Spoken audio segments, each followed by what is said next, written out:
রাজধানীর বিভিন্ন শিশাবারে কঠোর নজরদারি ও অভিযান চালানোর ফলে সামাজিক যোগাযোগ মাধ্যম বেছে নিয়েছে মাদক কারবারিরা। বিশেষ কায়দায় মুখরোচক বিজ্ঞাপনে এবং গোপন ডেলিভারি নেটওয়ার্ক ব্যবহার করে এভাবেই চলত শিশার রমরমা বাণিজ্য।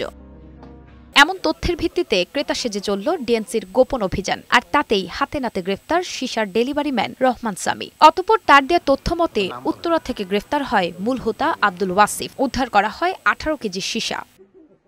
মঙ্গলবার মাদকদ্রব্য নিয়ন্ত্রণ অধিদপ্তরের প্রধান কার্যালয়ে সংবাদ সম্মেলনে জানানো হয়, চক্রটি অনলাইন ডেলিভারির আড়ালে সুকৌশলে দীর্ঘদিন ধরে সীসা বিক্রি করে আসছিল। স্বামীর দেয়া তথ্য যাচাই করে ডিএনসির দল দ্রুত উত্তর বাড্ডার বিটিআই প্রিমিয়াম প্লাজায় অবস্থিত ইনোভেট নামক দোকানটিকে চিহ্নিত করে এবং ঢাকা বিভাগীয় গোয়েন্দা কার্যালয়ের উপপরিচালক জনাব মেহেদী হাসানের নেতৃত্বে গোয়েন্দা টিম সেদিন রাতেই দোকানে প্রবেশ করেন এবং সন্দেহজনক কার্যকলাপ যখন শনাক্ত হয়, তারা নিশ্চিত হন যে দোকানের মালিক আব্দুল আলী ওয়াসিফ এটার সঙ্গে যুক্ত, তাকে আটক করা হয়।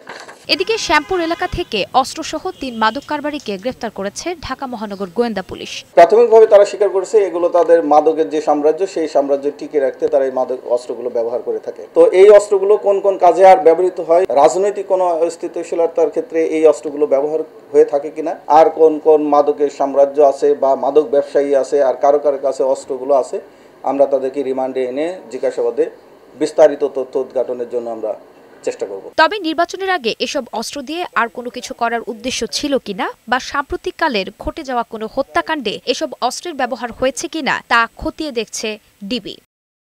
নুসরাত শারমিন, বৈশাখী সংবাদ, ঢাকা।